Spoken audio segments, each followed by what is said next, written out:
Kapuluang Pilipinas, magandang gabi. Ngayon ay Mayo 26, 2019 and welcome sa ika-69th episode ng Wealth of the Nation Series. Ang Wealth of the Nation Series ang natatanging programa sa buong Pilipinas.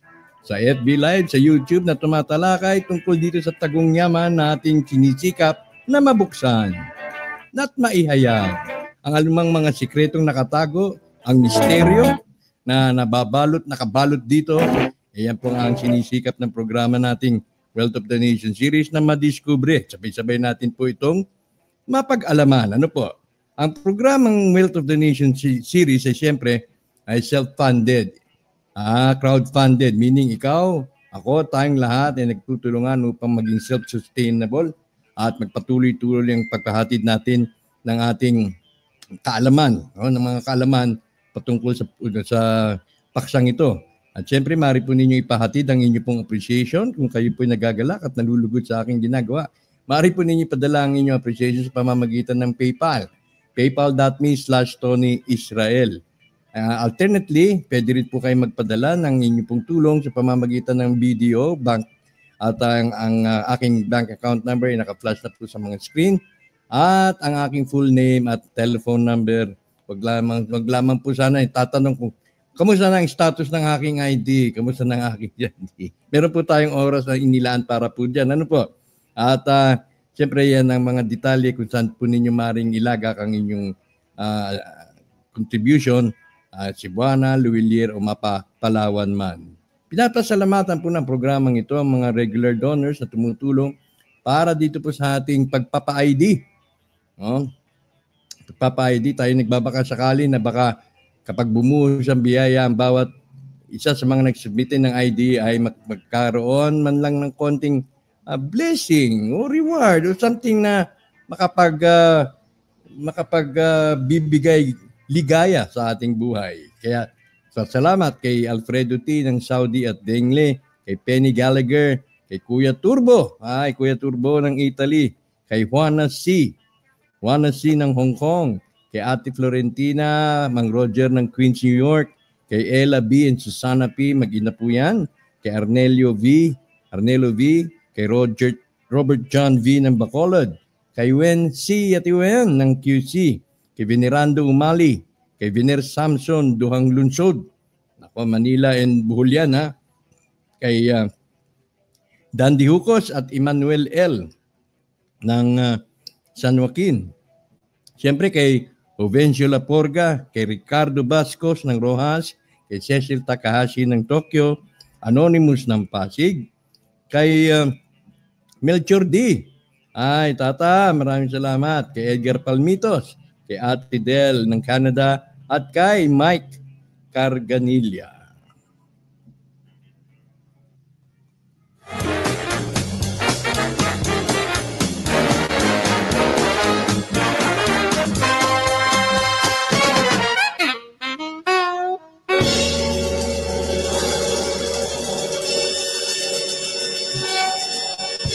Siyempre, babatiin mo natin ang ating mga early tuners. Bago natin panin ang ating early tuner, nais kong batiin ang samahang PTPK dyan sa Davao. Batiin mo na.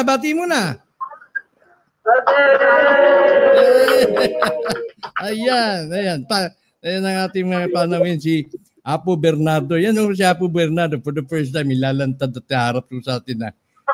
Nakaputi sila, yung kanilang samahan. Magandang gabi sa inyo lahat dyan. From Turil, Davao, Yay! Alien! Okay. Sige, mamaya babalikan. Katuwaan lang. Ayan. Yung mga kasama nila. Ayun. Yan si Apo Sinupuan. Ayan, at mamaya. At sila ay mayroong ibahayag sa atin. Kung sino ayun, nako. Saya-saya nila. Nakahanda na ba kayo sa paglabas ng biyaya? Nakahanda na ba? Handa na. Okay, sige. Balikan ko po kayo maya-maya. Okay? Ayun, saya-saya nila. Nakahanda na sila. sa paglabas ng biyaya. Siyempre, ating mga regular viewers. Ay, si Chari. Nandiyan si Chari Nunez. Good evening sa iyo, Chari. Okay, sige, sandali ha. Naibabawan na. Okay. Kay Samira Fata, Daniel Estariha, Mini Dueñas, Mini. Kay Robert Amil, kay Nomis Aluzira, Mars Santos, Eddie Prezi Velasco, Ronaldo Aniscal, Jose Llamas, kay Sammy Samontañez, Huela Fernandez, Bernardo Gation, Aulita Dioso, Hermile Togade, Elena Puyong, Panerwana Batralo, Alan Milebo, Jojo Indinible, Marilyn Pascua Agagon Agabao, congratulations sa iyong anak, pagkapanalo niya ng konsyal. Jeremy Juliado, Jonathan Kalunsag, kay Luchi Mabalyo, kay Prime Hahalya, LNM Raf, Julie Gurospe, kay Rick, Nat Patricia Trinidad. Ang lang, tingnan natin mamaya Rick kung sino. Ayon kay Apo Bernardo. Veritas Fortitudo, Lyceum yata to. Kay Edison, Isabelo Jose, kay Brad Dewey Biagtan, Makiling Banahaw, Eduardo Perdido, Luisito Santos, kay Gudoy, hindi na ako nakaano kagabit, ako'y napagod. Kay G. Erlina, kay Banji Paraguas, kay Jason Ibordelia, Lilita Fabro, good evening sa inyo.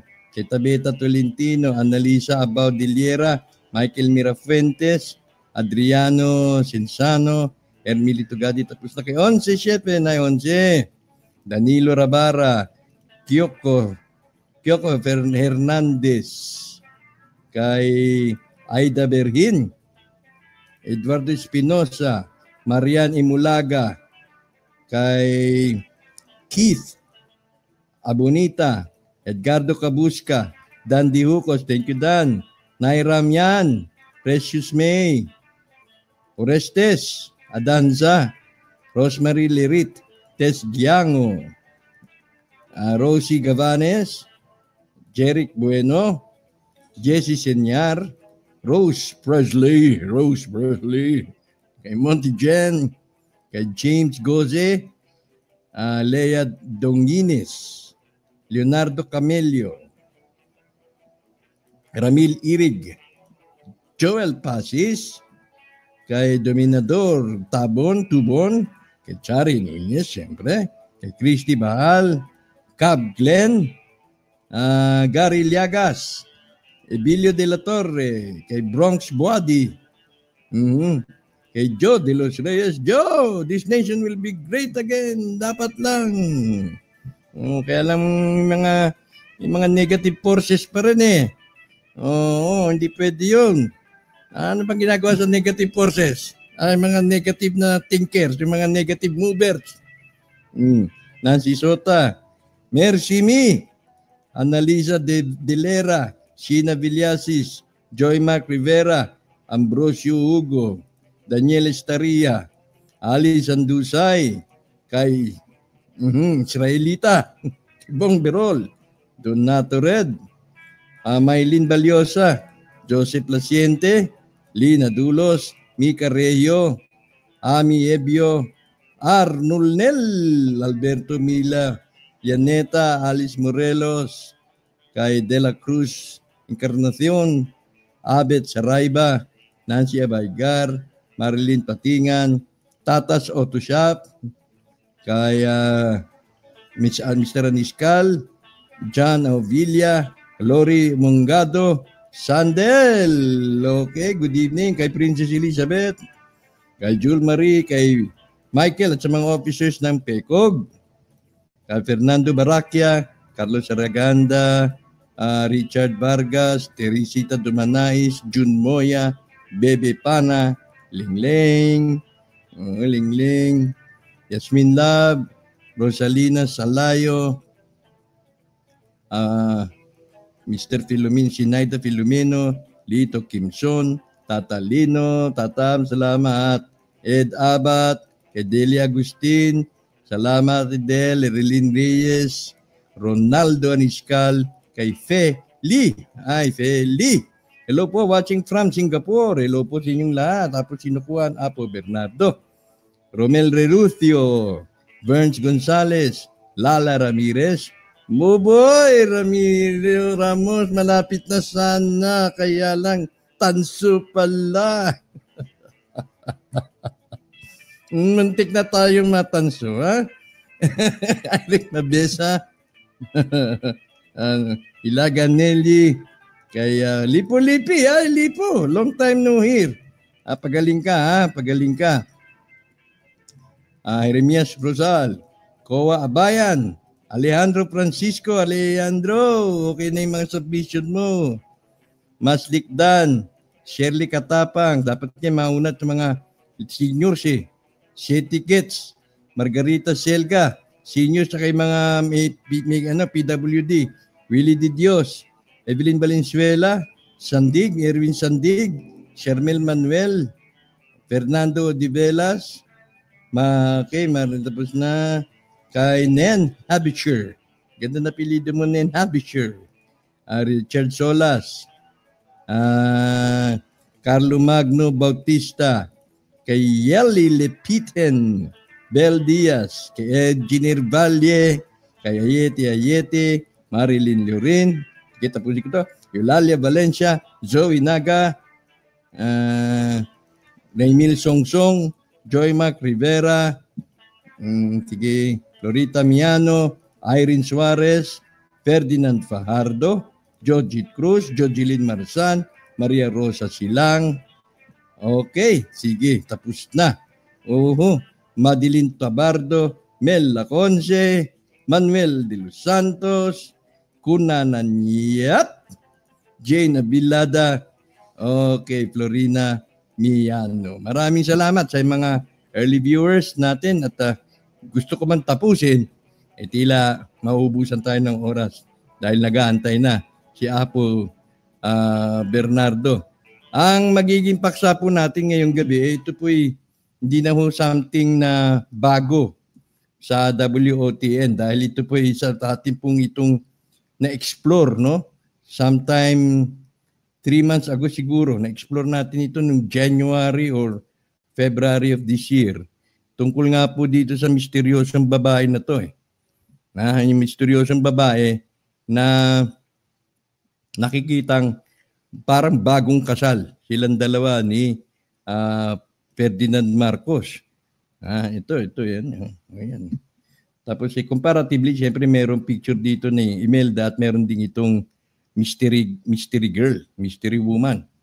No? Kung magkagayon, si Ferdinand Marcos, kung ito ngang babaeng ito ay iba doon sa ating nakilalang First Lady, doon sa ating kinilalang First Lady na si Imelda Marcos, mga ngulugan bang na bigami.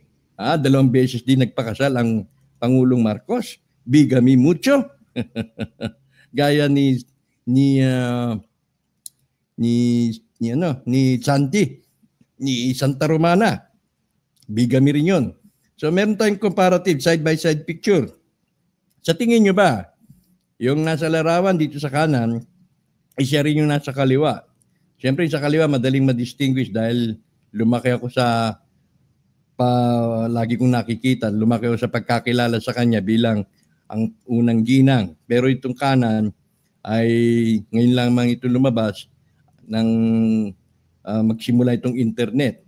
Yan, side-by-side comparison. Iba yata yung mukha ng Marcos na nandun sa kanan. Iba rin yata yung mukha ng Marcos nandito sa kaliwa. Although, siyempre, pagkailam natin, iisa lang yan. So, granting, provided na isang Ferdinand Marcos lang yan, 2 ang nakikita natin ditong kasama niya na nakatrahe de boda. Okay? At makikita natin yung pagkakaiba dahil dun sa kanan ay matangkad, mas malaki or more recent kaysa dito sa kaliwa na mas maliit yung babae. So, may namin nagsasabi na ito daw ang babae na ito, na misteryosang babae na to, ay si Inimesia. O baka naman si Carmen Ortega, dahil nga napabalita na noon naman, inoon pa man, balita na ng Apo Marcos ay mayroong unang asawa bago na napangasawa niya. Bago niya napangasawa si Ginang Imelda Romualdez Marcos. So tutulungan tayo na maipaliwanag. Si Apo Bernardo mismo, sa kanya na po manggagaling kung sino at pagkakilala nila itong babaeng nasa larawang ating nakikita. Kayo man meron sarili pong obserbasyon. Kayo naman po may entitled sa inyong opinion. Kung sa tingin ninyo siya rin si Imelda Marcos, wala man tayong problema dyan. Pero kung sa tingin ninyong iba, well, kilalanin natin. At ang ating panawin ngayon, wala iba. Sa unang pagkakataon, papakita na sa camera si Apo Bernardo. Magandang gabi sa iyo, Apo Bernardo. Teka muna. Take two. Take two. Magandang gabi sa iyo, Apo Bernardo. Yes, magandang gabi po, Kuya Anton. At sa mga subscriber po sa buong mundo. Magandang gabi po. At nalulugod ako at masaya ang grupo at nasa background mo sila. Naririnig mo ba ako? Opo, narinig ko po kayo. Sige. Ako'y nalulugot at kumpleto ang inyong samahan ngayon. Halata na nababanaag na solid ang PTPK. So, bago natin simulan, so itong tatalakayin natin, kikilalanin namin dahil kayo, kilala nyo na, yung babae na katabi ni Pangulong Marcos. Ngunit bago yan, sino ba ang PTPK? Ano ba ang PTPK para magsabi na yung babae niyan ay siya nga? Siyempre, establish natin yung credibility mo. Ano ba ang PTPK? Para masabi na ang pagkakilala ninyo dun sa babaeng nakita natin bukod kay Imelda Marcos ay accurate ang inyong pagkakakilala. Yes. So, sige. Ganito po yan, ang PTPK ay nabuo po yan last 2017. March 31 po yan nabuo, 2017. Pero bago po yan nabuo, ako po mismo ay nakakilala doon mismo sa kinaukulan na nakakuhanan ko po ng mga dokumento ayon sa aking pagsasaliksik. Kaya yan, nakuha ko. Ngayon, ang PTPK po, ang sinusulong po niyan ay tungkol doon sa material at the same time spiritual. So ang meaning po ng PTPK ay pagsulong sa tunay na pagbabago ng kasaganahan. Ang sinusulong po niyan ay ang pawang katotohanan lamang. Okay? Pagsulong at ang totoo, tamang dokumento ipipresenta sa tao at hindi po halong kung saan-saan manggaling. Okay? Pagbabago, pagsulong sa tunay na pagbabago, ibig sabihin, ang ating pag-uusapan ngayon at yung bukas. Yung mga nakaraan po ay hindi na lang po natin ungkatin yun kasi po hindi naman tayo magkakaroon po ng kinabukasan. So yung mga dokumentong ito ay magpapatunay na ito pinapaliwanag natin sa lahat ng sulok ng Pilipinas kung saan pa kami makarating ay bitbit ko po ang dokumento para po nagpapatunay. At yan po, pagsulong sa tunay na pagbabago, pag yan po ay maayos na natin, ibig sabihin, meron na po tayong kasaganahan na manggaling mismo doon sa tinatawag natin sa Mother Foundation. At itong Mother na Foundation na ito siya po ang magbibigay. At ito na mga PTPK, ito yung tinatawag na kaagapay. Kasi po, hindi naman ganun kadali, ipamamahagi po ang kayamanan kung hindi kailangan mo nang ipaliwanag. Bakit mayroong ganito? Kailangan mag-question and answer muna, magpalagayan ng loob sa samahan. At ito ang PTPK, kaya ito nakarating kami dito sa Davao kasi po binigyan din kami ng imbitasyon kasi parami na sila ng parami at hindi nila maunawaan ano ba itong PTPK. Kaya po sinesend kami rito at pinaliwanagan namin. At sila, hindi nila alam kung ano talaga ang PTPK. Ang akala po nila ay tungkol lang po ito sa kalupaan at mabibigyan na sila ng biyaya sa lupa. Kasi po ang PTPK, kung makita po natin sa logo, meron pong T01-4 sa ilalim. Okay? Ang TC-1-4 yan po ang mother title na ayusin ang buong kalupaan sa buong Pilipinas at yung sa mga maralita at yung mga walang kalupaan. Okay? Yung sobra naman ay ibabahagi din natin doon sa mga tinatawag natin ng mga ritang tao na katulad ng mga naniniwala sa atin. Okay? Kaya po nabuo po ang PPPK.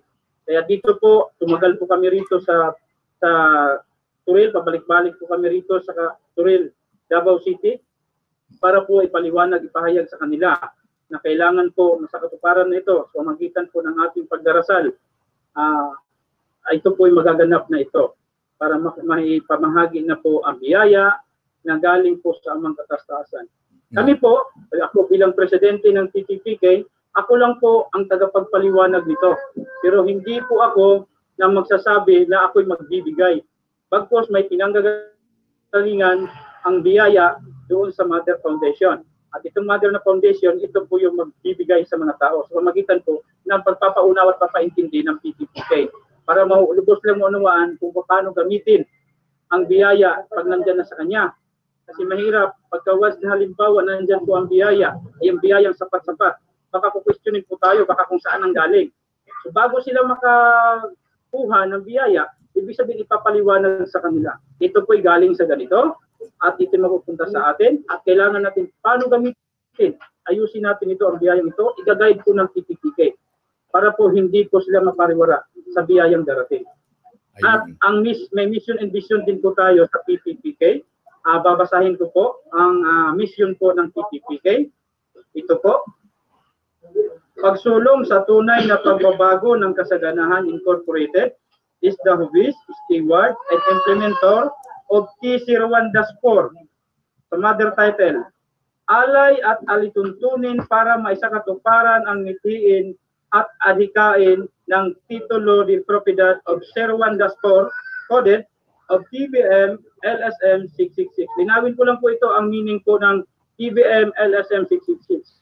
Ang TBM po that is coded, that is Tiburcio Villamor Marcos, code po yan. Okay, that's not the real person. LSM is the land settlement money for Leo Steve Marcos, that is the coded. 666, dito na po sila nagkakaroon ng problema kasi pag sinabi ng 666, akala nila ito ay masama. Okay? Ito po ang 666, pabaliktarin mo po yan kasi po ito po ay kayamanan, 99.9 of golds po yan.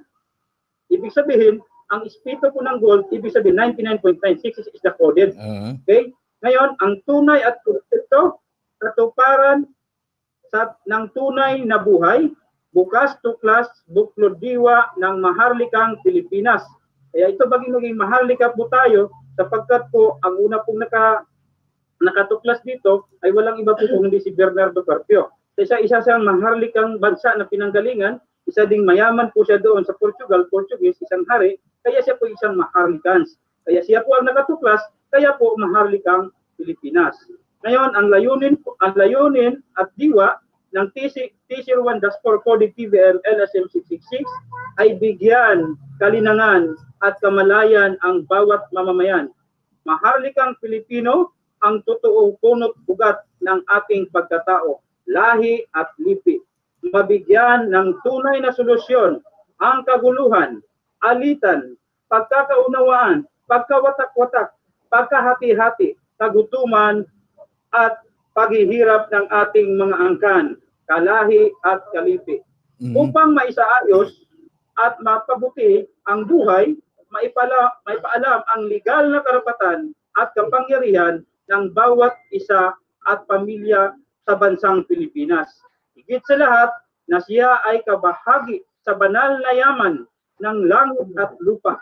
Mapabuti ang pamamaraan o sistema ng ating pamahalaan, pamumuhay at hanap buhay nang bigyang maharlikang pinagpala, bigyang hustisya at katarungan bawat mamamayan, bayan at kalikasan na naaayon sa alinsunod sa batas na buhay at batas kalikasan. Okay. Hello? Mukhang naputol tayo. Apo Bernardo? Paangatin at palaguin ang antas ng buhay, maayos, nagkakaisa, nagtutulungan, nagdadamayan. Okay. Okay, Apo Bernardo, May katanungan So, ako. yun po ang mission at ang vision naman ito, nandito na rin po ang mission, ang pananaw at ang vision. Sige. Tuloy na natin mamaya yung vision, ano? Opo. May bigyan lang, bago tayo lumawig ng gusto. Nasabi mo kasi na ikaw merong direktang kaugnayan dun sa tao na nagbibigay sa iyo ng impormasyon. No? Lumilitaw dun sa iyong mga ipinahayag, pagpapauna, dun sa pagpapakilala mo sa PTPK. Yung PTPK ay napiling organisasyon para magpaliwanag sa tao kung ano ang kanilang gagampanan pagdating sa spiritual aspect ng paglabas ng kayamanang ito. At ang PTPK ang naatasan na magpaliwanag sa grassroots level siguro, sa lahat ng level, kung paano ito i-manage at kung paano ito tatanggapin. Tama ba ako doon? Tama ba ako? Opo, tama po kayo. Okay. So nangangahulugan, Opo. meron kang direct contact doon sa sole signatory. Ang pagkakilala po namin sa kanya ay isa pong magbibigay ng biyaya. Okay? Kasi nakita ko po lahat ng dokumento ayon sa dokumento. Ang declaration po ng sole signatory, kailangan mailakahalayan. Pero ang pinaniwala na namin na yung lahat ng dokumento na inabasa namin at ito yung nailahad, ibig sabihin, yun po ang batayan namin na ipinaliwanag sa tao. Ayun. Kaya kung sole signatory siya, ibig sabihin, siya na rin po ang magbibigay noon. Kasi parang lumalabas na meron na kayong prior na arrangement o kayo ang napili ng taong yan na nagbibigay sa inyo ng malalim na impormasyon.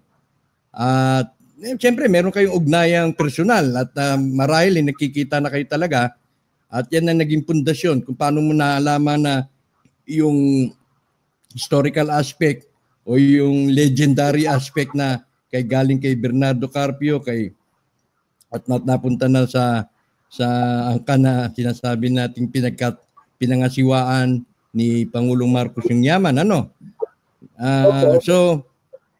Dito sa ating nakikitang paglabas ng kayamanan, kayo ang gaganap. Tama nasabi mo?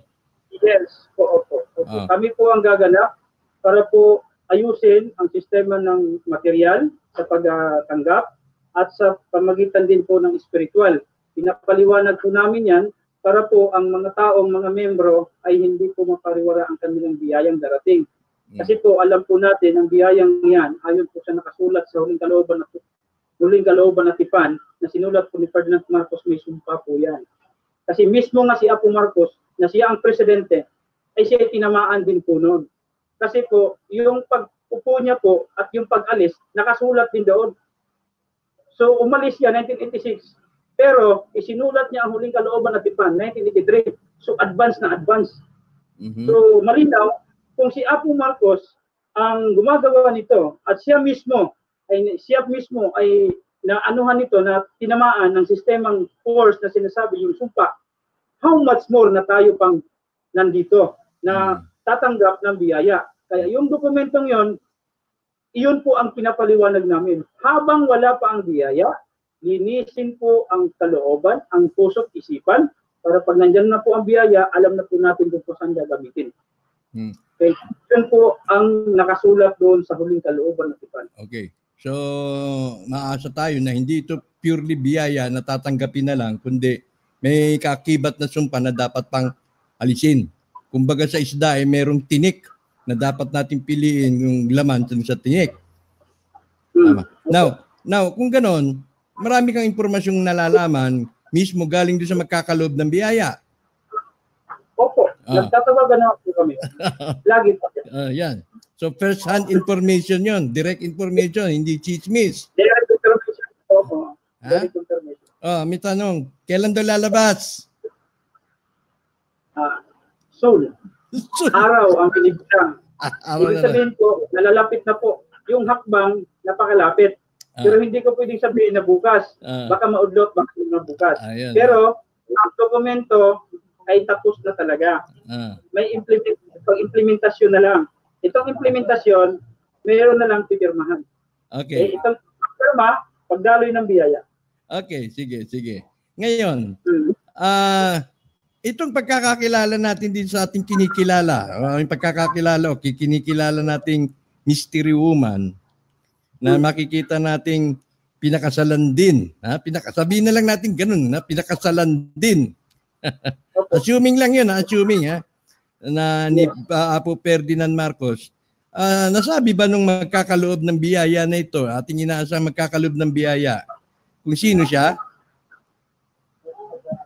Asat po yung yung nakita po sa picture. Yan. Okay. Yung nakita po sa picture, yung babae na nakadikit po kay Ferdinand Marcos. Sino yan?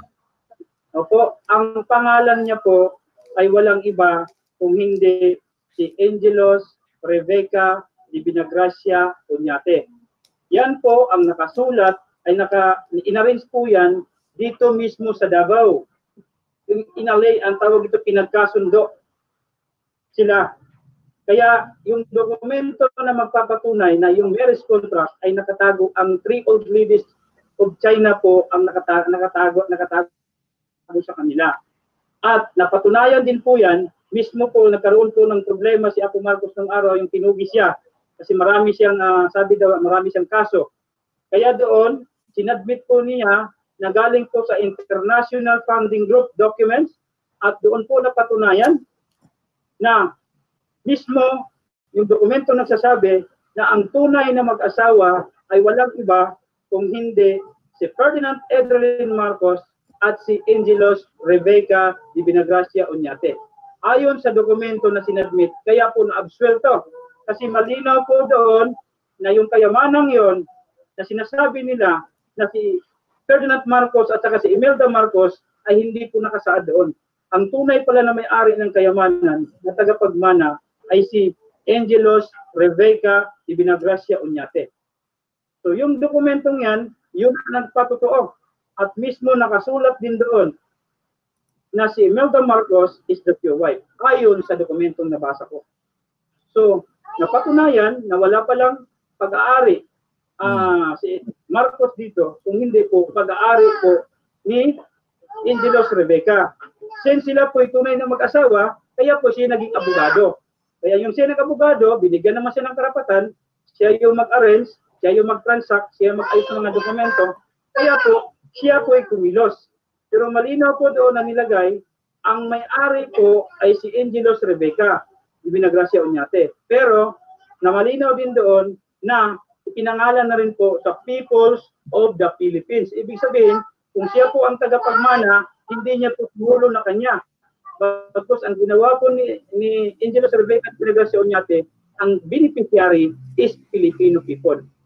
Yan po ang nakalagay doon sa dokumento ng International Funding Group documents. Okay. Na sinadmit po yan. So dahil din sa kinukulan sa International Court of Justice, kaya na-absuelto po sa Ferdinand. Dahil din sa dokumentong yan, kaya ba na-absuelto si Ginang Imelda Marcos? Yung ba sinasabi mo? Ano po yun? Dahil din sa dokumentong yan, na-absuelto ang Ginang Imelda Marcos? Ano po yun, kuya? Dahil yes, kasi po napatunayan doon na wala po silang ninakaw sa global asset na sinasabi sa global wealth. Kasi kayamanan kasi pinag-uusapan dito si global wealth, yung kabuuan. So malinaw na wala silang ninakaw. Kasi hindi naman sila may-ari ng kayamanan. Ang may-ari para nakasulat doon na nakarehistro si Angelos Rebecca. Kaya po doon, walang napatunayan. Hanggang sa ngayon, walang napatunayan. Kasi yung dokumento yun ang nagsasabi ng katotohanan. Doon mismo sa International Court of Justice. Wow.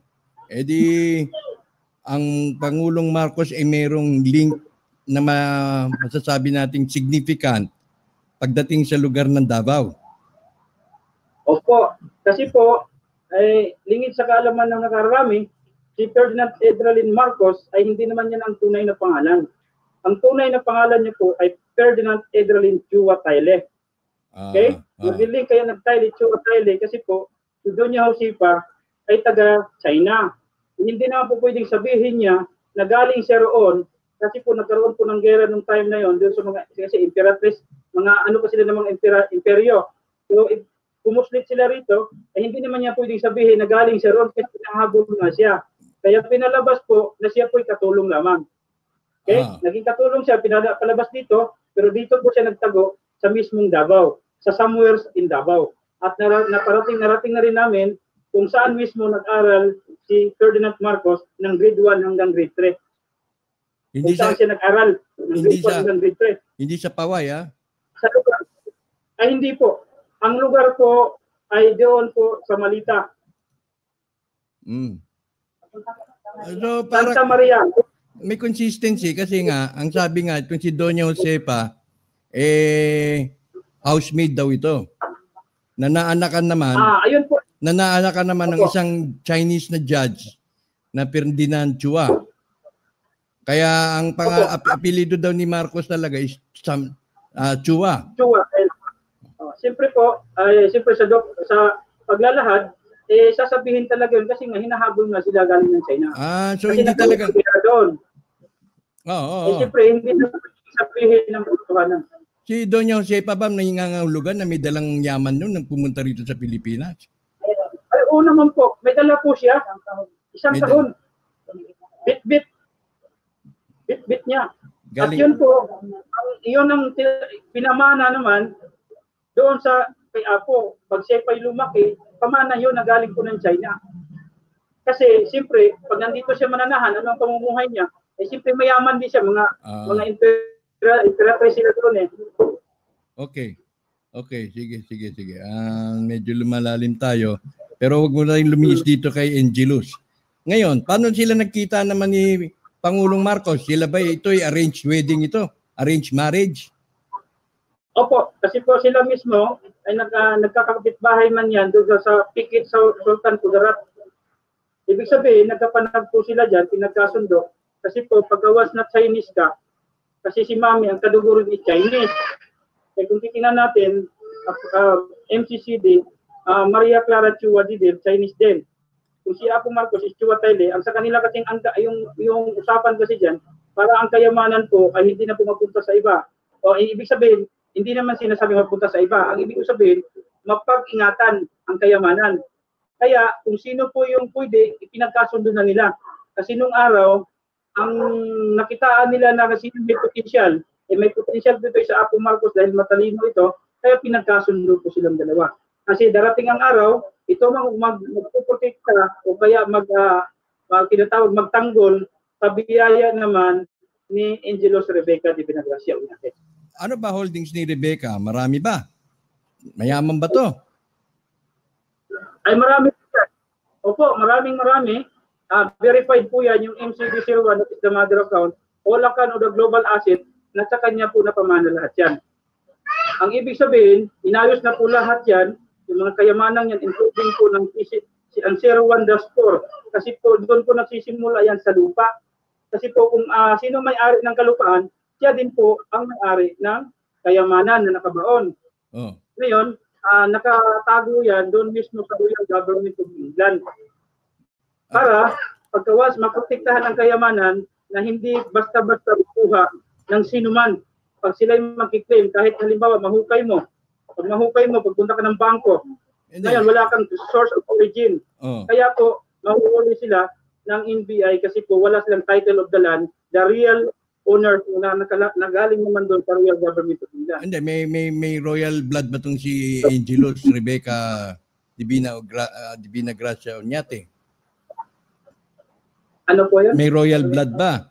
Siya ba'y... Opo, may royal blood po kasi po galing po yan doon, yung kininto po, yung the last episode, na kininto po ni Apo Sinukuan regarding po doon kay Don Juan Antonio Verdan Oñate at si Maria Clara Chua Didil.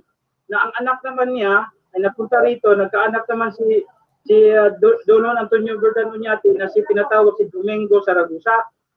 At nagkaasawa naman siya si Superina Escudero. At ito naman, ang tatay at nanay ni Angelos Rebecca de Binagracia Oñate. Kaya siya po'y apo ng mga Oñate na si Don Juan Antonio Verdan Oñate. Dahil itong anak niya na si Domingo Saragosa, yan naman ang tatay ni Angelos Rebecca de Binagracia Oñate. Kaya po, kadugo po talaga siya. Okay. So ano nangyari sa relasyon ng dalawa? Ano po yun? Ano nangyari? Well, I mean, wala silang romantic relationship dahil in-arrange yung kanilang wedding. Parang sa Chinese tradition na ang mga magulang ang namili. Ganun ba yan? Opo, because ang inano kasi doon, para maprotektahan po yung kayamanan, to secure, para mapapangalagaan. Kasi darating ang araw, pagka once na halimbawa karoon po ng arrangement sa mga kayamanan, so itong si Ferdinand Marcos, siya ang mag-aayos. At yung dokumento na magpapatunay na siya po binigyan din ng karapatan ni Angelo Rebecca de Binagasao natin. Ibig sabihin, may usapan na sila. Kaya, malaki ang ginagampanan ni Apo Marcos para ayusin ang kayamanan. So ano nangyari ngayon dito? Nagkaroon ba sila ng anak? Opo, meron po silang anak. Ang anak po nila ay 5 sa totoong buhay. 5? Oh, 5 po. May twins. May isa po, napaampun din sa Hulo-Sulo. I think, hindi ako nagkamali, isang Muslim na nag-affiliado. At meron ding yung Anthony Santiago Martin, na yung totoo. Okay? Yung totoo ng Anthony Santiago Martin, pero patay na yun. At meron talaga pong birth certificate yan. O sige, ano pa? Tapos paano napunta naman si Apo dun sa Ilocos? Baka ibang Apo yun. Kung 7 karakter pitong katawan ni Apo. O paano napunta si Ilocos? Kasi po, nung inayos po ni Apo Marcos ang lahat ng kayamanan, siyempre, hindi naman po pwede na nandito siya lagi, di po ba? So ang kailangan po, para po kahit pa paano may magsiservisyo naman dito sa Pilipinas, gumawa po siya ng tinatawag na kamukha niya na para gumanap. So ang tunay na Marcos, ginayos po kayamanan, pero may gumanap dito na Marcos din ang mukha. Okay? Ang kamukha po ni Marcos ay unsi po yan, pangdusi siya. So sinasabi mo ngayon na itong pinanggalingan ng mga dokumento, yung mga accounts na yan, saan ang galing yun? Yung mga accounts, yung mga pinautang sa mga bansa na mga infinite amount. Ano sabi nung magkakaloob ng biyaya sa atin, sa iyo? Anong pagkakasabi? Saan galing yun? Opo, yung siyempre galing po yan sa mga ninuno ng araw, nakarating dito yung kayamanan. Siyempre na-imbak na kasi ito ng tinatawag ng mga kayamanan na galing sa iba't ibang bansa. So, simula kay Bernardo Carpio, at dito naman nabuo ang kayamanan na inayos ng mga unyate. Kaya po nabuo po, ang ginawa po na ng mga unyate, inilagay po yan sa World Bank at pinautang lalang hanggang lumaki at lumago. Kaya naging infinite na po ang biyaya. Ngayon, para po maayos po lahat yan, kaya magkaroon po na tinatawag na redemption program. Kasi po, para po yung mga biyayang yan, tubo pa lang ay hindi na natin maubos. Tubo pa lang. Kasi po, yung biyaya, kaya nagkaroon ng economic collapse, kasi po, yung ang perang hiniram nila, yung tubo ng tumubo, kaya sabi na, kunin nyo na ito. Ngayon, ang tanong, sino yung tagapagmana na mag-aayos? Kaya po, yun po ang sole signatory, na siya lang po ang pwedeng kumilos niyan, at wala nang iba. Ayun na nga, ang ano ngayon. Ang sole signatory, bakit hindi nanggaling dun sa pamilya ni Pangulong Marcos at sa kinilala nating first family? Wala ba doon? Wala ba sila? Hindi ba si Aimee? Hindi ba si Bongbong? Hindi ba si Irene? Hindi po yun ang real na anak po ni Mami Oñate at saka ni Ferdinand Marcos. So, hindi po yun ang tunay na anak. Ayon sa dokumentong nabasa ko. Kasi po, ang tunay na tagapagmana na ginawa po ni Apo Marcos sa huling kalooban na tipan ay nakalagay po doon si Lynn Grace Medina. Okay? Ito yung si Ate Perla. Si Lynn Grace Medina. Ito yung tunay na anak ni Apo Marcos at saka ni Mami Oñate. At ang isa naman, si Anthony Santiago Martin. Pero, yung Anthony Santiago Martin ay wala po ang birth certificate niya dito kundi sa Hong Kong. Ang tunay na pangalan niya rito ay Jose Pipito Bustamante Fernandez sa Pilipinas. Kaya kung may makikita po ang tagapagmana ng Anthony Santiago Martin at may birth certificate siya dito sa Pinas, wala, hindi po yun ang totoo. Okay. Kaya, siyempre po yung tagapagmana, ayon sa dokumento ng huling kalooban na tipan, pag once ikay magkasala, kasi may sumpa nga ito, okay, pagkaloob na ang magkatastasan, hindi na pwedeng maging tagapagmana. Kasi po, may sumpa nga. Halimbawa, ikay nagkasala, nagbenta ka ng ginto na hindi naman dapat. Okay? Nagkaroon ng problema, nag-asawa ka ng marami, bawal yun. Okay? Yung isa naman ay ganito, naging ipagsama sa hindi maganda. Kaya malino doon, pag hindi pa makarating sa yung dokumento, tapos ikay nagkasala, hindi na ikaw ang karapat-dapat na tagapagmana. Kaya binuo rin po na ginawa ni Apo Marcos yung tinatawag na Y2K. Yung Y2K, ito yung mga tinatawag na spiritual boy. Ito yung ang bata at ang matanda, at ang bata, simula at ang katapusan. Sila yung susi. Akala kasi natin ang Y2K parang computer lang. Pero kung totoo, that is the program, the key program. Why is the big question mark? 2 is alpha omega. Simula at ang katapusan, bata ang matanda. Key, sila po yung susi. Ang problema ay nagkamali rin po yung isa, kaya po ito na lang po ang isa ang tagapagmana. Okay. At ito yung signatory na pirma. Doon ba sa naging 5 anak nila ni Angelos Rebecca, wala nang buhay? O buhay, may buhay pa? May buhay po. Sino, ilan doon? Ang buhay ay think ko na 3 pa. Ika lang, 2 na lang. Oh, ito sila ang sole signatory. Yung twins kasi namatay na, tapos yung isa si Anthony Santiago Martin, namatay na rin yon. So, ang buhay, sa pagkaalam ko, 2. Sino? Okay? Yung isa, lagi kong kausap pa yung isa, yung babae. Dati kasi dati po, yan din po ako madalas sa Cubao at sa Makati. Nagtatransact din ako dati ng mga kayamanan yan. May anak ba si Pangulong Marcos na dato? Kay Angelos na dato ang dato ang titulong dala? Sa pagkaalam ko, kasi siyempre napunta kasi sa Muslim, dato talaga yun doon. Kaso lang, kung titingnan natin sa tagapagmana, pag wala kasi Muslim, ang pinanggalingan na tagapagmana, hindi ko ma-approve sa mga tao. So, kaya siya na mismo nag-whip. Gumawa po siya ng deed of assignment at doon mismo sa sole signatory, ang kanyang karapatan ay transfer na rin doon. Okay. Para hindi na rin ito ang problema. Okay, sige. Now, ano ang kaugnayan ni Angelos dun sa sole signatory na nakakausap mo, na nagbibigay sa iyo ng impormasyon? Anong kaugnayan niyon? Yung tagapagmana talaga ng sole signatory, siyempre, ay nagsama po yan sila. Okay? Nagpapalaganap din po ng spiritual Luzon, Visayas, Mindanao. Bago po naging, itong sole signatory, siya mismo ay hindi rin niya ginusto na panghawakan ito. Bakit? Ang problema ay kaakibat. Kaya siya mismo, yung sole signatory ito, naglayas po ito ng 3 beses kasi nga hindi niya pinangahasan. Siya po ang mga tagapagmana. Bakit? Hindi ganun kadali na pumanap. Mawawala ang lahat ng system ng iyong buhay na lagi kang gumagala ng simple, walang mga sa'yo. Pero pag nandito na gagampanan mo, ibig sabihin, halimbawa, pagkilos mo ay nakamonitor ka na. Bantay sarado siya.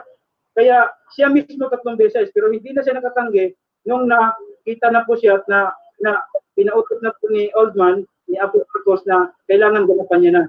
Kasi kailangan na matulungan po ang mga Filipino people. At ayusin na po ang deed of assignment ni Angelos Rebecca de Binagracia Oñate para mapunta na sa kanya. Okay? Kasi po, ganito po kasi yan. Dingit sa kalaman ng tao na ang tagapagmana po as a redeemer, di po ba? Ang sabi nilang uupong redeemer, sabi nila, hindi naman pwede pala ang babae. Kasi po ang babae ay hindi po tunay na redeemer. Yun pala, itatransfer sa lalaki. Kasi ang redeemer natin is Jesus Christ, lalaki din. Kailangan ang uupo din na redeemer, lalaki. Kaya po, si Mami Oñate, nung edad niya, nang bata pa siya, tinatawag na tayo, spiritual, nagpalaganap. Pagdating po sa propesya pala, ay hindi siya pwedeng umupo. Bakit? Babae pala siya. So napakahirap po ang ginawa ni Mami. Isang sakripisyo sa buhay niya. Inayos niya ang lahat. Nagpakahirap siya. Hindi siya lumutang at umuwi sa England kasi siya ang the missing queen, the second. Hindi po siya lumutang. Ultimo sa Malacanang, hindi rin siya lumutang na first wife. Kasi pag makita siya doon siya ay first wife, kukunin siya ng mga taga-England at paupuin siya doon na tinatawag na siya ay the Queen Elizabeth II. Ngayon, ang mahirap doon, pag siya umupo doon, ang unang makinabang sila. Paano ngayon, siya po ay nanahan dito sa Pilipinas. Napamahal na siya sa Pilipinas. Kaya ang gusto niya, di baling ako'y mahirap pagka dito ako sa Pilipinas. At dito magaganap ang redemption. Kasi po, nakita niya na napakabuti po ng mga Pilipino. Kaya, sakripisyo po ang ginawa ni Matuloy natin. Okay. Medyo talagang nagiging komplikado. Dahil sabi ni Onse, 3 beses nagpakasal. Si Apo Marcos. Ito nga, si Divina Gracia Oñate. At sa Davao, no? Si Carmen Ortega sa Aglipay Church at si Imelda Romualdez.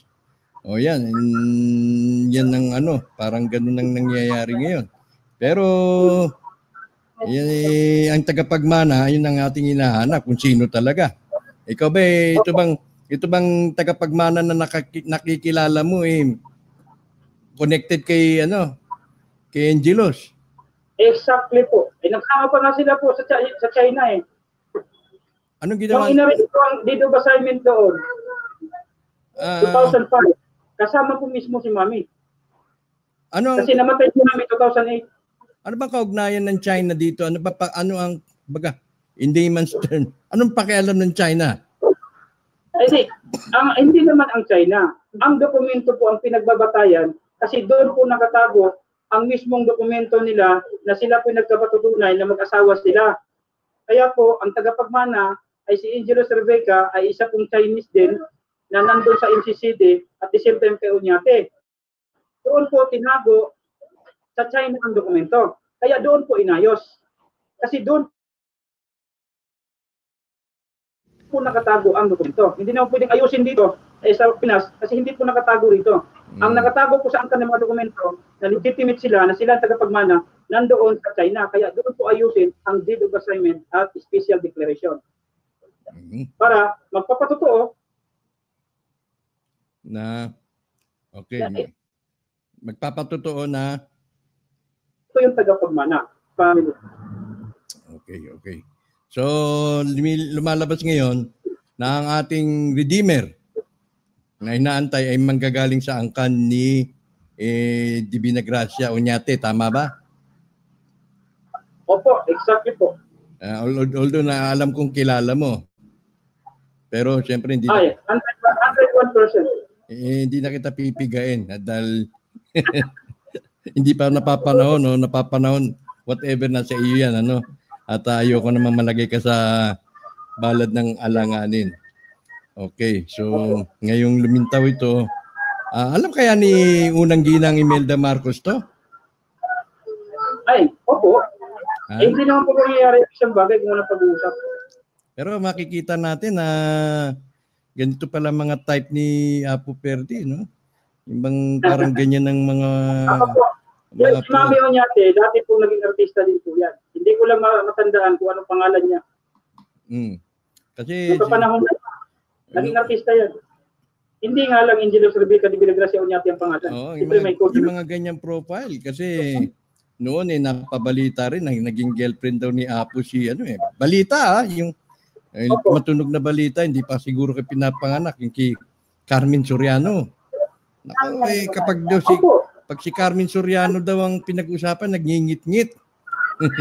Si Madam Imelda. Ang acknowledge po na anak ni Apo Marcos, ayon sa dokumento po ayon sa dokumento na acknowledge na anak, na meron pong certificate yan na nagpapatunay na sila'y anak. Okay? At sila din ay binigyan din ng mga accounts para sila ang tagapagmana. Pero yun nga lang, kailangan idaan sa signatory yun. Ang acknowledge po na anak ni Apo Marcos, 47 po yan. 47. Pero hindi lahat na nangangahulugang biological.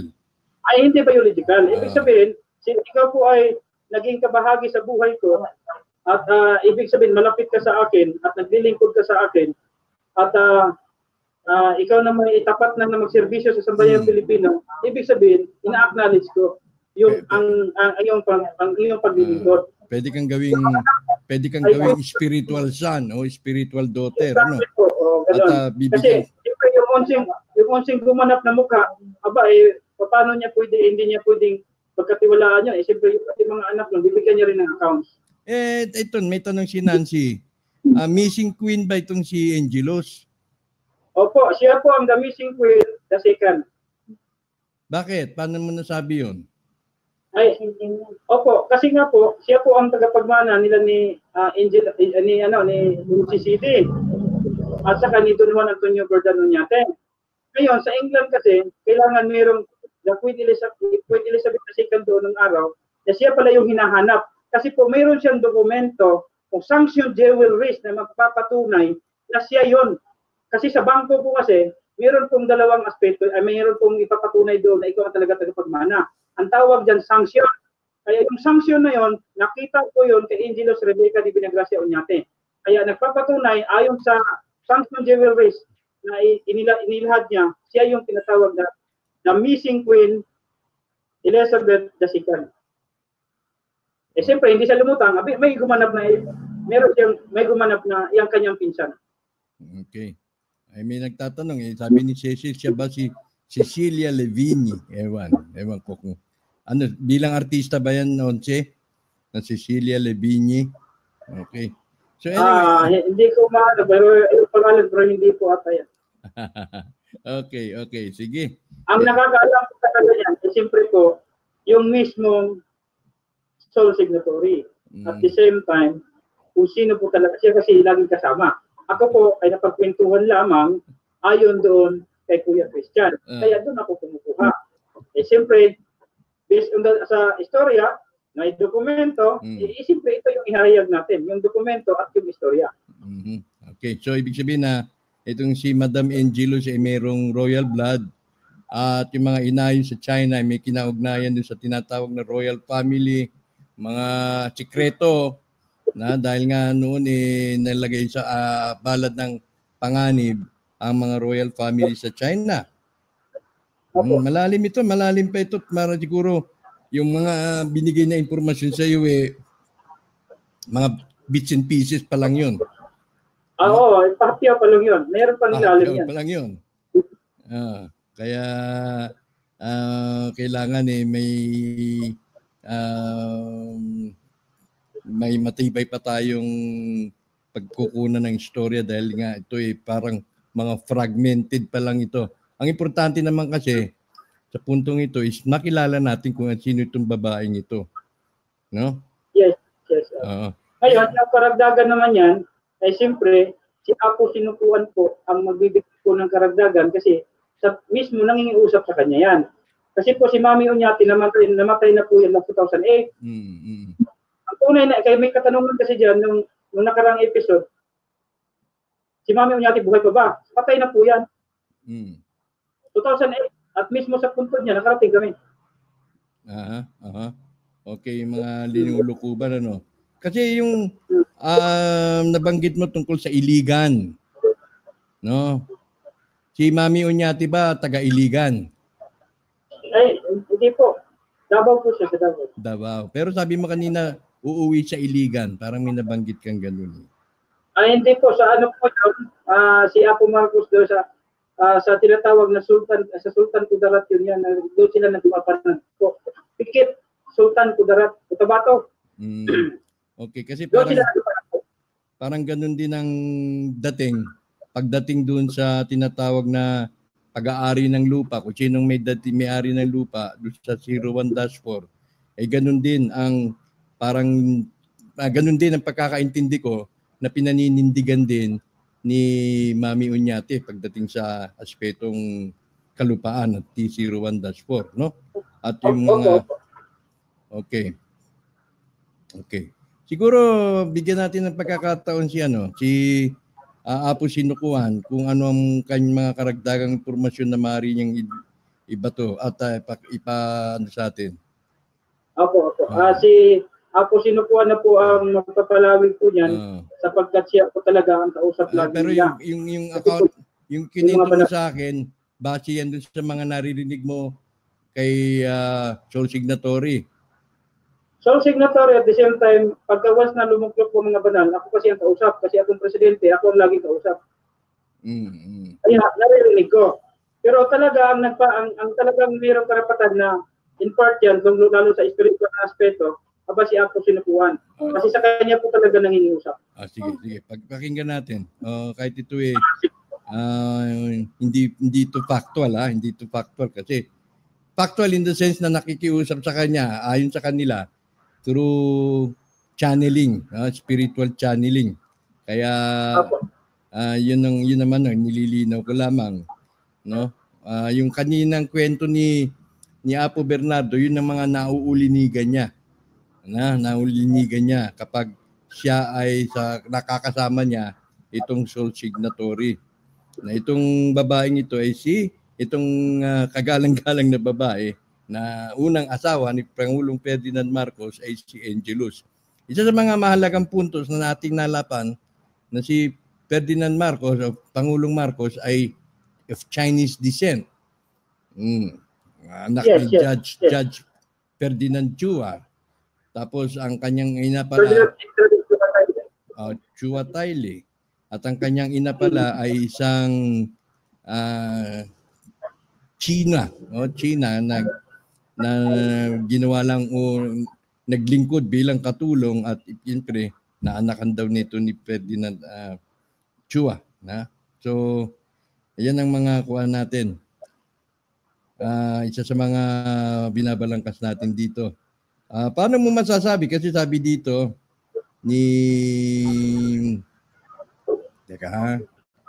Nasaan na si Apo Sinukuan? Siya na po. Ito-order ko na po kay Apo Sinukuan. Ito na. Sabi ni April Chua, fantasy daw ito. Fantasy. Para sa kanya, fantasy daw. Ano masasabi mo, Apo Sinukuan? Magandang gabi. Babatay ko lang po si Kuya Christian at saka sa family ni nanonood. Especially din po sa taga Nubesia at saka sa Binacan, kay Loocan. At sa iyo din po at sa mga nanonood lahat. So, base po dun sa napag-usapan po dito natin dun kay Mami at kay Apo Marcos. So, dati po ng last episode natin, tuto din po talaga ako kasi hindi pa nararapat at hindi pa panahon. Pero this is the time na po na siguro, sasabihin naman natin na may white lines na ganun. Pero hindi po ganun. Kailangan lang po ng protektahan din base doon sa nagbibigay sa amin na informasyon si Kuya Christian. Para hindi lang po maipit yung asosasyon na ito.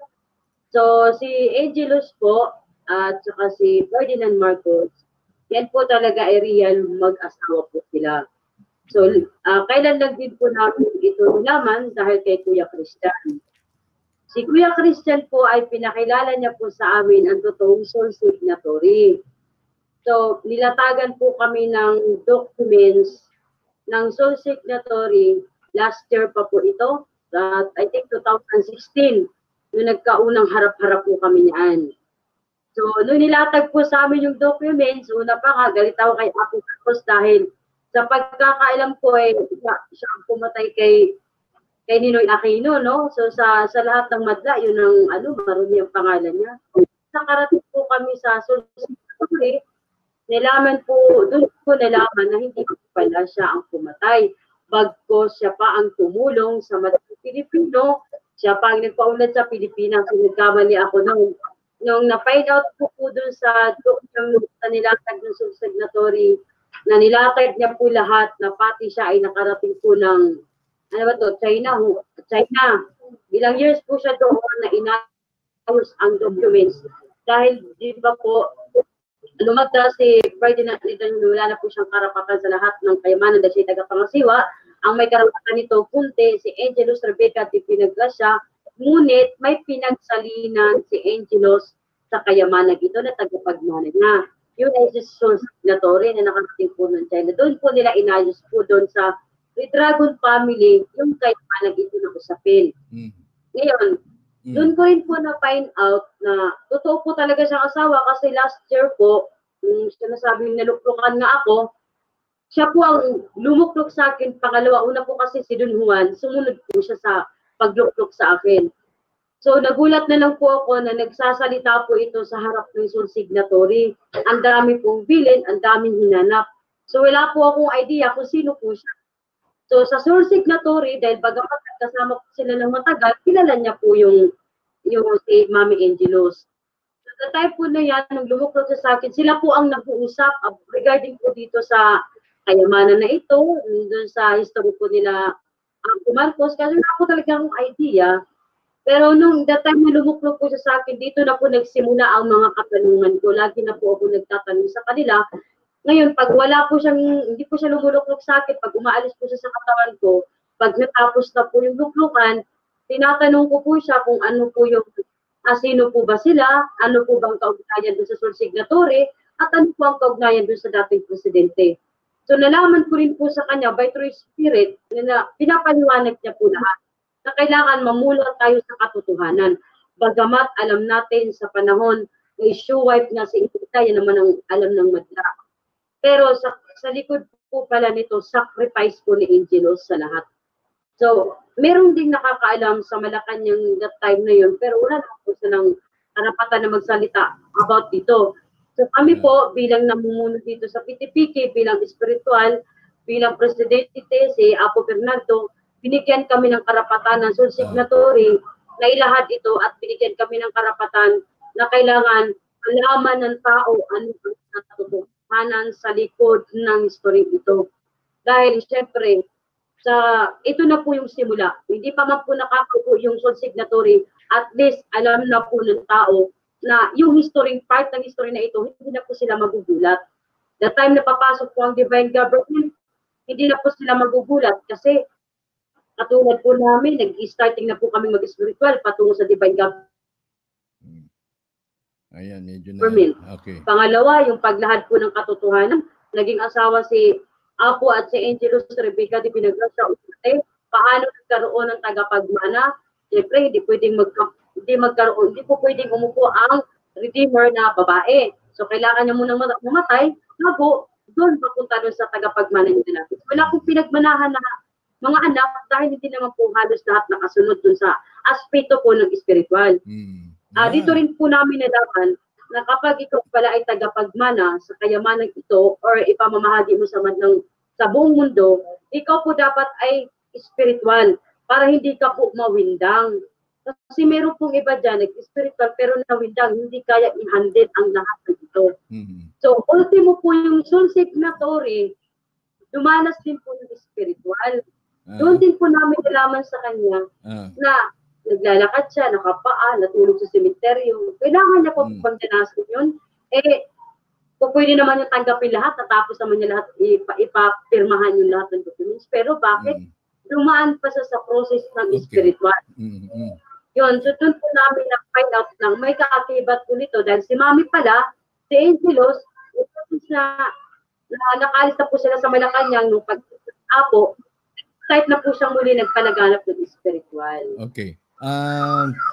With that, gusto ko lang malaman, although na mag-explore tayo dun sa aspeto na mere encounter mo, palagay na natin channeled message, palagay natin ganun. Anong channeled message na sa tingin mo yung napakahalaga na dapat malaman namin? Galing kay Angelos. Okay. Kailangan po nung time the last po na nagsabi na challenge na message na ito po ay panahon na siguro para malaman ng madla ang katotohanan na ang tagapagmana niya ay lulutang na sa sambayan ng Pilipino at sa buong mundo. At ang kailangan po ay malantad sa katotohanan na siya ay nananatiling buhay at hindi siya patay kahit kung nawala na yung katawan lupa niya, pero ang espiritu ay nandyan. Para mag-iusap sa mga tao, para ang kayamanan ito na hindi naman niya inaangkin, siya lang ay tagapagmana, ibabahagi niya sa buong sambayan ng Pilipino. At hindi lang po dito, sa ibang bansa rin. So, ito ang pinakaabangan po natin, lagi niya sinasabi, ating ang araw na mananatili ako buhay. Dahil unang-una, ipapatayo niya ang divine government sa pamamagitan ng pangalan niya, pati meron pa tinatawag dito na foundation. So, Kuya Anton, hindi ko na po isasayasay kung anong foundation ito, because ito'y nakalukit pa rin po sa pangalan ni Angelos. Sa pamamagitan po nito, ito po yung magbabahagi na magbibigay ng tawag na funding sa mga tao. At dito rin magsisimula na magbibigay o magkakaroon ng mga infrastruktura. May lalabas din po na isa tinatawag niyang, ano yan, corporation ba ito? Yung corporation niya. Ito po ilulutang din sooner. Pero ito po yung pinakaabangan kasi ito po yung lagi niya sinasabi na magmula sa kanyang korporasyon ay itatatag niya dito ang paglaya ng Pilipinas at pagyaman sa bayan na ito na dati nakakayaman. Naging mahirap lang tayo dahil hindi pagkakaunawaan. Okay. Thank you so much. Now, may maraming nagtatanong tungkol sa PTPK. Ito ba'y, paano ba daw kayo makokontak? Malaya ka naman kung gusto mo ibigay yung mga contact numbers ninyo. Para, or hindi muna, ano ba? Ganito po kay Anton. Ngayon po, ay feeling na po kami dahil nailantad na po namin ito, unti-untiin po ito. Para din po mapaliwanagan namin sila in personal, pwede po kami pumunta sa kanila kung kapag marami po sila, willing po kaming ibigay saan kararapat-dapat lang po. Kasi meron pong iba na marami pong nangyari sa amin dito, na halimbawa, nasa mission po kami, nang gagamot, pinapaliwanagan sila. Pero, kinalabasan lang po talaga nito is, hindi po nila iintindihin, bagkus kami pa ay kumbaga laitin. So, katulad po nung isang episode natin, may nag-comment doon na sinabi, ang lumulukpak, bawal daw yung lumuluklukan. Kasi sa job daw yun. Wala naman daw ganung kautusan ng Diyos. Ito lang yung mensahe masasabi ko sa ngayon. Lahat ng tao ay may karapatan maluklukan ng kahit sino. Dahil pag yan ay ginusto ng mahal na Ama, ibig sabihin, karapat-dapat ka dahil ang puso at isip mo malinis. Wala kang ibang intention kundi makatulong. Kahit po sinong tao, pwede pong luklukan ng ganon. So, sa ganito pong aspect, sa spiritual po, kailangan pong proseso nito, mahanay po ang proseso kasi medyo ito mahirap po itong proseso na ito dahil kung ikaw ay Katoliko, ikaw ay Iglesia, napakahirap i-convince dahil sa natutunan po ninyo sa relihiyon. Kaya naman, tulad na sinabi ko last sa episode natin, na wala pong relihiyon dito. Kumbaga, neutral lang tayo. Ano ang nakasanayan? Doon ka lang. Hindi namin yung pagbabawalan. Pero, masasabi ko lang din po dito, darating ang panahon, pag unas po lumutang ang divine government, kailangan po talaga natin mag-spiritual. Balik loob sa Katoliko. Okay, sige. So, hindi na tayo hindi na natin ito muna pahabain at i-reserve natin ng mga pagkakataon para mabigyan natin ng mabuong kaliwanagan pa. Dahil nga siyempre, patungkol dito kay Angelus Rebecca ay fragmented. Medyo hindi pa buo yung salaysay. Although ang pinakamagandang nangyari ngayong gabi ay nakilala natin ang kanyang pangalan at bahagyang background tungkol sa kanya. At tayo naman ng mga audience ay mag-research din tayo sa ating sarili kung ano ang sinasabi tungkol dito sa internet. Baka may makita pa tayong mga additional documents. With that, Apo Sinakuan, ako nagpapasalamat sa inyong dalawa ni Apo Bernardo. Nandiyan pa ba yung mga kasama ninyo? Yung mga... paano nga natin sa likod? Patingnan nga sa likod. Ayan. Hello. Ayan. Ay, magaganda pala kayo. Well, sige. Bueno, maraming salamat at tayo magkita-kita kung kapag itong ating inaantay ay lubos ng maganap. Apo Sinukuan, At syempre, at the end of the day, doon na magkakaalaman kung sino talaga. Kasi iba nagugulo daw. Marami daw nagkiklaim, mga ganyan-ganyan, nagugulan sila. Talagang ganyan. Part yan ng discovery. No? Kaya tayo napunta na at the verge of deciding, at the verge of reckoning. Sa pagkakakilala kung sino nga ba talaga at ano nga ba talaga ang nangyayari. So, kapag kayo'y confused, natural yan. Ibig sabihin, natututo tayo. Okay? So, with that, Apo, may mga mensahe ka ba na nais mong iwanan bago kita pakawalan? Okay po. Masasabi ko lang po din sa ating manunood, talaga pong ganyan, challenge ito. So, kahit naman sino ay pwedeng magsalita, kahit naman sino ay pwedeng mag-claim. So, sa aspire namin, ay nilalahat lang po namin kung ano po yung nalalaman namin. At kung sino po talaga yung sole signatory sa puso at isip namin dahil hindi po kami makakarating dito at hindi po kami magkakaroon ng idea kung hindi po dahil sa kanya. So, siya po ang nagbigay sa amin ng karapatan na magsalita sa show na ito. Kami rin, siya rin po ang may karapatan na nagdaan ang lahat ng ginagawa sa spiritual dahil ito'y nakalukit din po sa kanya. Kung tutuusin, pwede pa po siyang magpalaganap nito. Kaya lang, hindi niya nakakayanin pag siya ulit. Kaya kami na lang. Kasi nandito naman kami. So maraming pong membro. So yun lang po at natutuwa po ako dahil nanonood at laging sumusunod Kuya Christian. Kuya Christian, Kuya Ping, maraming salamat po Tatay Ping. Sa lahat po ng family po ninyo, Ate Juicy, lahat po dyan, Ate Kuya dito. Kuya Kulot. Yan. Sige. Okay. Thank you so much. Yan si Apo Sinukuan sa kanyang revelation kung sino. Itong si Angelus. Angelus, Rebecca, ayon sa kanya. Ayon sa kanila at ayon sa kanilang pakikipagpulong sa ilang kanilang kinilalang soul signatory. So yan malalaman lang naman natin yan. Malalaman natin at the end of the day.